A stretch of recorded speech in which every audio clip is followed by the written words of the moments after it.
Universal health coverage is firmly based on the 1948 WHO Constitution, which declares health a fundamental human right and commits to ensuring the highest attainable level of health for all. A World Health report revealed that during COVID-19, 92% of countries reported disruptions to essential health services. The roles of community health workers are designed to meet this target. And today, Mr. Bashir Idris, Registrar, Community Health Practitioners Registration Board of Nigeria, will tell us what community health workers have been doing in this regard. Mr. Bashir, thank you so much for joining us on Insights. Thank you. You're welcome. We are in this journey to achieving universal health coverage. How far have we gone in achieving these targets? Thank you for these questions. I want to start by telling who are community health workers. Community health workers are a set of group of medical personnel that have been trained to render healthcare services in terms of preventive, promotive, curative. That informed during after the Almata Declaration, September 1978, for equitable distribution of human resource in our community. That was informed the training of these three cadres, J, Chu, and community health officers. And their primary responsibility is to work at the grassroots, health clinic, mobile health services, primary health centers, comprehensive centers, and render effective services delivery so that we can align with the universal health coverage mandate in equity in terms of distribution of healthcare services, what I made mention about preventive, curative, and rehabilitative in our society. All right, you know, some persons have actually said funding, poor infrastructure, hampering the achievement of this target. What exactly is the problem? What are these challenges? Okay, actually, in terms of funding is a key issue. Some states or local government doesn't make provision for replacement. Some are retiring, some are not recruited. So when you complain to them, they will tell you they don't have enough funds. It's another major challenge. And another challenge, when you go to the PSC setting, where we're expected to render our services as community health workers, infrastructure, there are a lot of gaps in terms of infrastructure, equipment, furniture, availability of drugs. These are also challenging in our primary health centers. I think if those things are available within the PSC, the aim of universal coverage will be achieved in Nigeria, because we have them. Because by background of their training, they know when they are trained, they have to go to the community. And when you look at the number of the population of Nigeria, rural population are more than the urban population, whereby community address those issues. But human resource is a challenge because there's no recruitment. Infrastructure is a challenge, not enough infrastructure for a community to render. You can go to one place, you see there is no light, no solar, nothing. Maybe in the night he wants to receive delivery. How can he going to do? So these are major challenges that inhibit the attainment of the universal health coverage in Nigeria. Okay, I'm happy you mentioned PHC, primary health care. All right, in delivering, in meeting these targets, how can we reorientate our health system at the grassroots? Because actually, for us to achieve this target, we need to start from the grassroots. Health team comprising of many other cadres there. But sometimes addressing maybe posting a right person in the right place, that's where we have issues. Okay. But as a community worker, after your background training, you know, after you have been trained, you qualify, you have to prefer your mind going to the community and say, you deny yourself a good road, you deny yourself electricity, you deny yourself water supply, you'll be there. But in terms of the implementation now, other people, you cannot post a medical doctor to that PSC to study. Because right. By background of his training, equally a nurse, she has been trained to work in the tertiary and the teaching hospital. But when you post DDA, she will not study. That is the major challenge. So the right people should be posted in the right place, then the right result will be gotten in the right direction, so that the universal health coverage in terms of equity and services enhancement will achieve. But if the other way has been done, that's why nurses have been. We are not saying nursing, they are part of us, they are part of the health team. But the problem, their mindset are not ready to work in the community. It's only community worker that you prefer yourself, you are ready to work with. So if other health team has been posted here and they cannot address the most issues there, so that's why I have challenge in terms of posting the wrong people in our PSC setting in the rural community. Okay. Now let's turn the table to the government this time around. What is the technical response like for Nigeria in attaining the targets? Actually, for government, they have a lot of responsibility in terms of recruitment. We have good number of community workers in our society that are ready to work. So let the government recruit them, pay them their salary. They'll go and stay there and work, and provide the needed infrastructures in that PSC in terms of equipment and other furnitures. They are ready to. Then the policy statement in terms of the implementation of PSC in our community need to also look at those processes. So if those things has been addressed, I'm telling you the aim of universal coverage will be achieved. Provide the human resources, provide the infrastructure, and the right people have been posted to the right PSC, and the right zone we can get to achieve universal coverage. Every people will get their what? Their health care at their doorstep. That's the role of a community health workers. We can go to their community because our name is community health workers. We work in the community. Majority, when we look at the tax, a J2 supposed to spend 20% in the clinic, but 80% in the facility. Well, A2 spend 40% in the community, 60% in the facility. Well, CHO spend 10% in the community, 90% in the facility. So look at the synergy between the facility and the community. So I think the issue of addressing health challenge within that community will be a theme of the first if this policy are really implemented the way it come before. Okay. All right. There's also the issue of health insurance playing an important role in meeting this target. Actually, it's part of the what? Contributing component that will achieve the universal health coverage. Because part of the component of universal coverage is to reduce financial risks.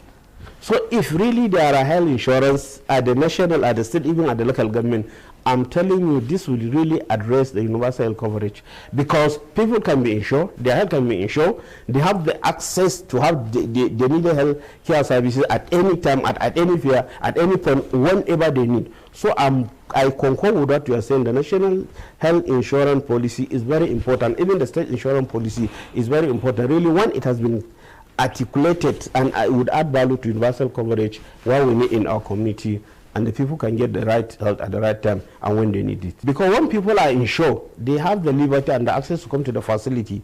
But sometimes if they are not insured, because in the health insurance, it gives an avenue for availability of the drugs and other equipment in that facility. Take a case of certain state.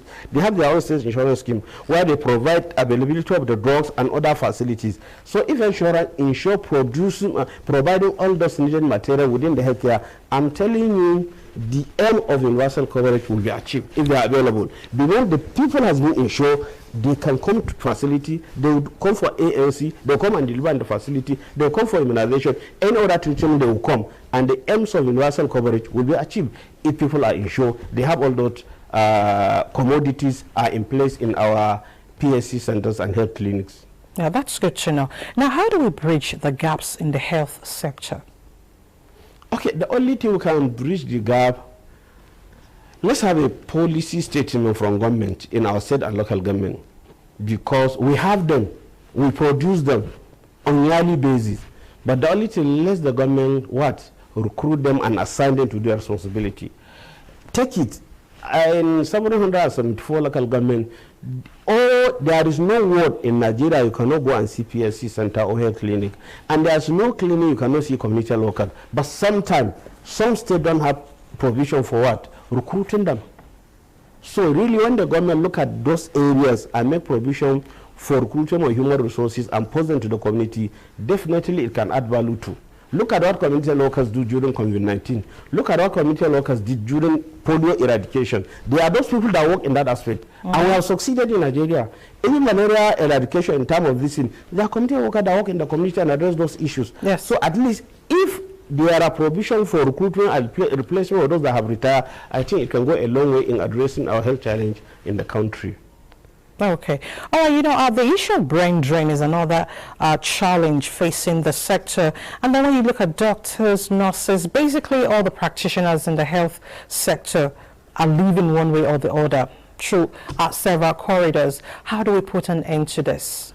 I'll talk to myself as a community health worker. Yes. In community health worker, we don't have brain drain. We have them in Nigeria. They don't go out. I think brain drain are more in medical doctors, are more in nurses. But in community health workers, I don't have brain drain. But actually, in other fields that have brain drain, people moving, at least the government has to address this issue.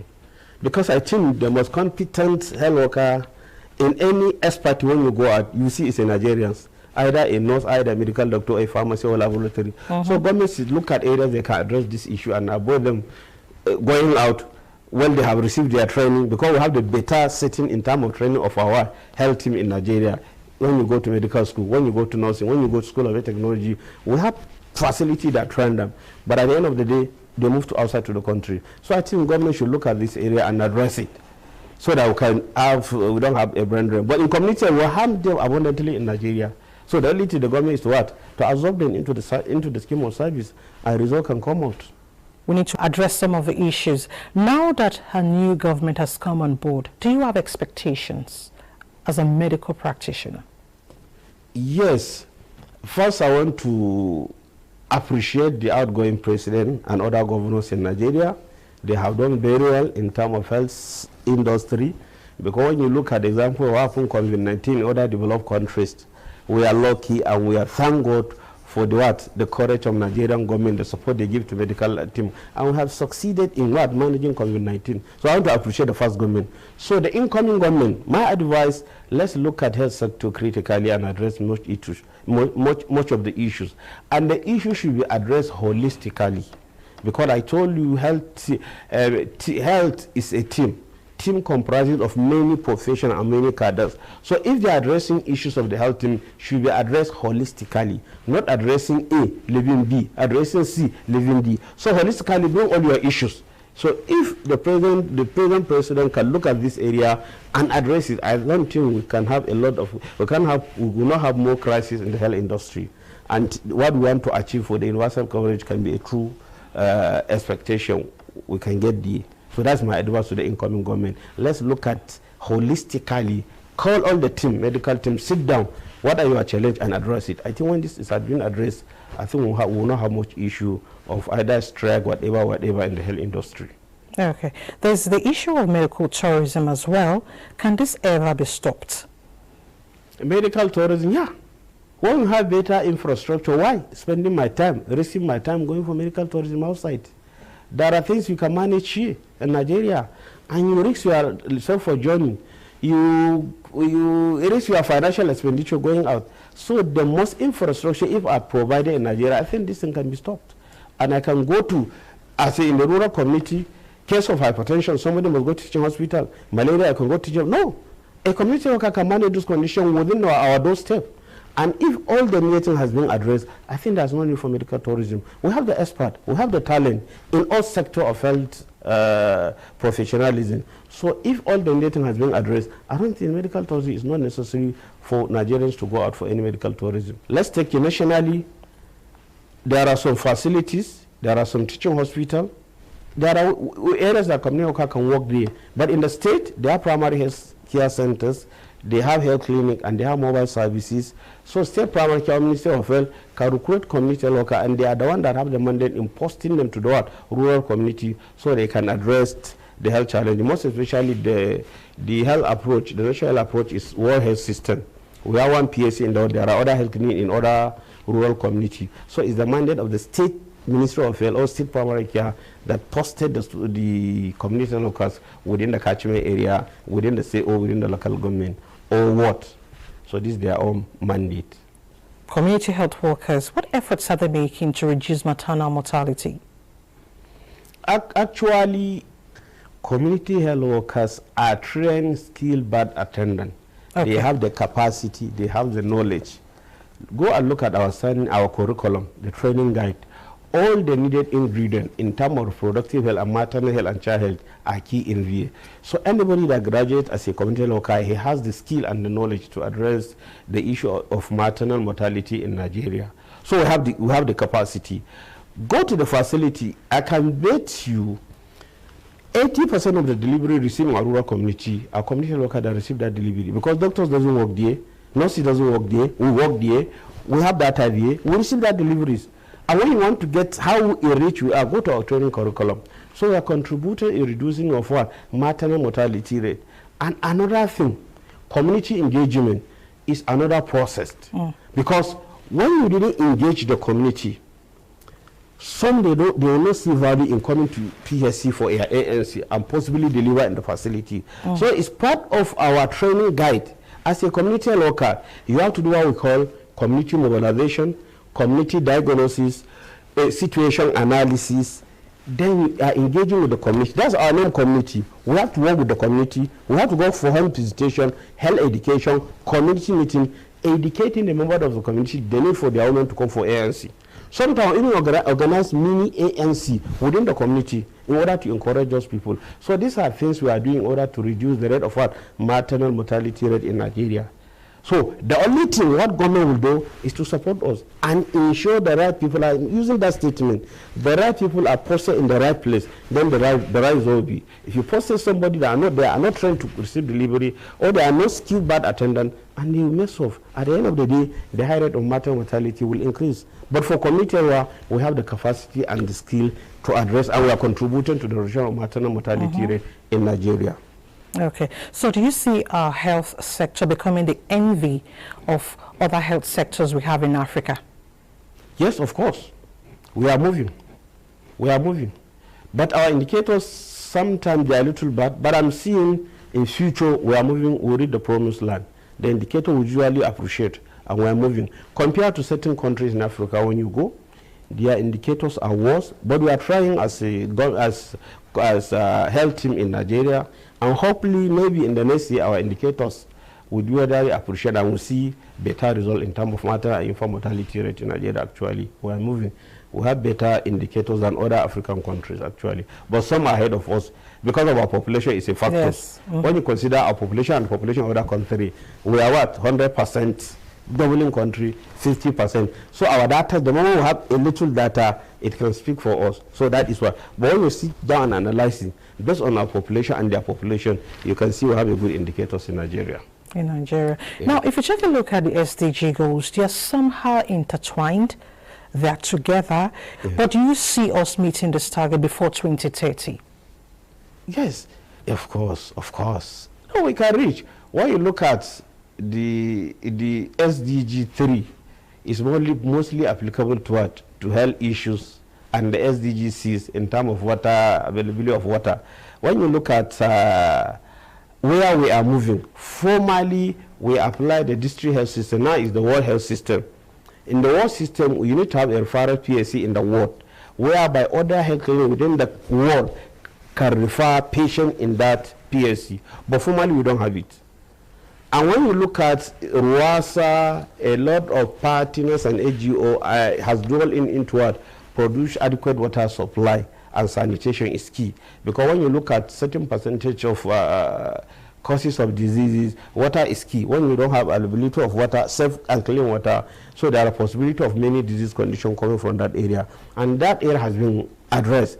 A lot of community, you go, a lot of borehole has been dug, a lot of borehole has found in different rural community. So I think this SDG we can achieve, we can reach the promised land. And purposely when the government of the day, maybe if I can tell you last year, the budget of the health 100% has been done very well in terms of what? Preventing the COVID-19. So I see no reason why we cannot achieve the SDG goal.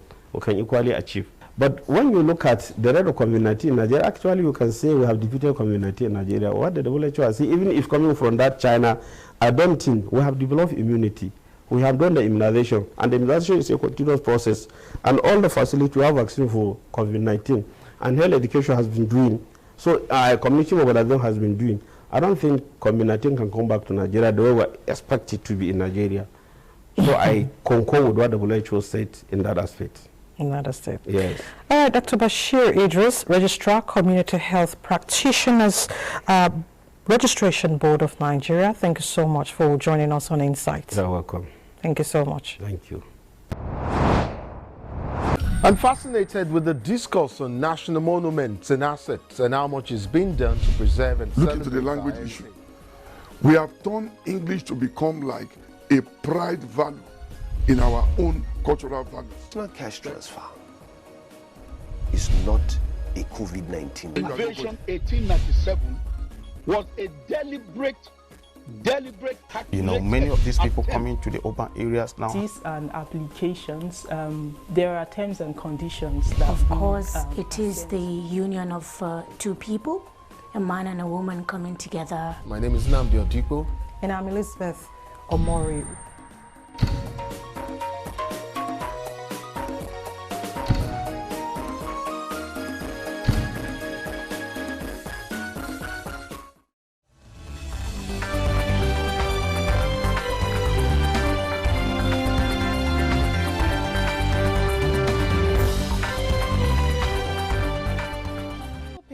Their educational deprivation is not the end of the world. Agencies and stakeholders to proactively tackle these challenges. Women in most countries of the world constitute about 50% of registered voters. Kevin Williams reporting for Dateline 360. In Jos, Caleb Gochin, Dateline 360. Dateline 360. Shidi Okrafo. For Dateline 360.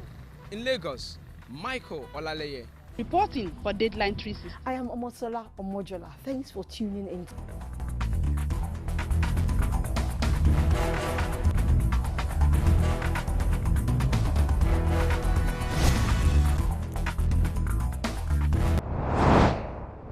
And that's Inside Today. Thank you so much for watching. I'm Elizabeth Omori. I'll see you next week. Bye for now.